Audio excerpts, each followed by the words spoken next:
So David, thanks for coming in today. Tell us a little bit about your journey to get to Hardin-Simmons. How did you end up here? Pretty simple. I needed a job.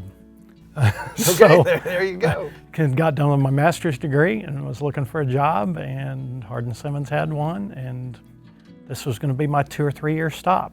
Athletic training. I hear so many folks, athletes, get into athletic training or into physical therapy or something because they got injured.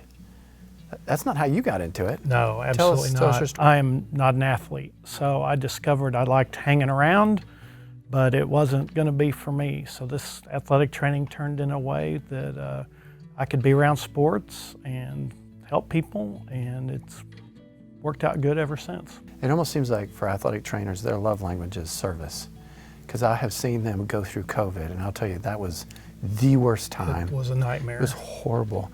I was worried about them before we got there. I was worried about during, and they cared for the athletes.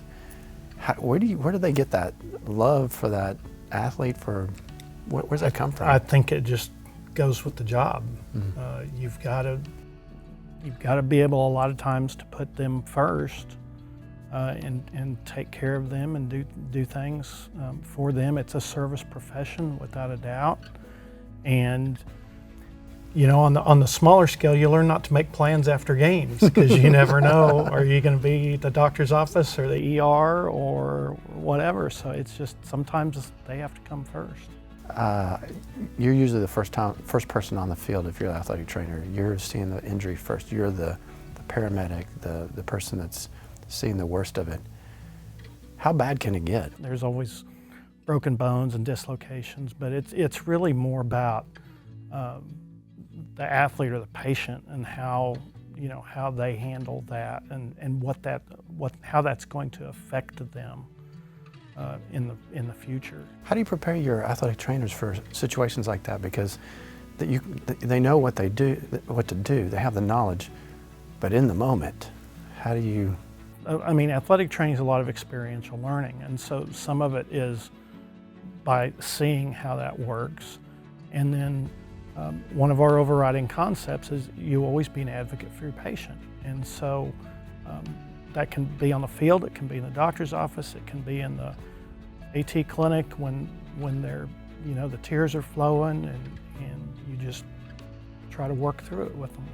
I've noticed that athletic trainers, they spend a lot of time with the athletes themselves, but they're almost, I don't want to say psychologists, but they do a lot of work between the ears. There's a lot of work between the ears. How helpful is that to the athlete? We like to think it's very helpful, and it goes from everything from, we end up being somebody they can talk to about a coach or about the way things are being done that way. We can be a sympathetic ear there that sees what's going on, and they can bounce that off of safely. Getting them to come in for rehab and the importance of sticking with it when somebody has a significant injury. ACL is one that comes to mind. Many of them will go through the stages of grief, and so you have to work through those and show them there is light at the end of the tunnel and give them goals that they can meet along the way so they can see they're progressing. But it's not always afterwards. You guys are you can prevent injuries by some of the things that y'all are doing. I've seen it with insurance claims going down because athletic trainers were involved and could stem that. Yeah, prevention's our first domain in our education for athletic trainers. It's a whole lot easier to fix it in the beginning than it is to take care of them after they get hurt. You've taught a lot of students over a long period of time. What do you love about Hardin-Simmons athletic training students, ATs? Our students in general are just, they're good people, and I like being around college students. Nobody accuses me of acting my age. So, I like that. I really do think it keeps me young. Master's degree in athletic training online. That's the thing. Tell us about that. We're the first ones to do what we're doing. There are several other professions. PT and PA have programs similar to this. So our coursework is online. They'll come in a week at a time, 6 times to do all the hands-on things that they need to learn to do to be an athletic trainer we've been talking about for a minute.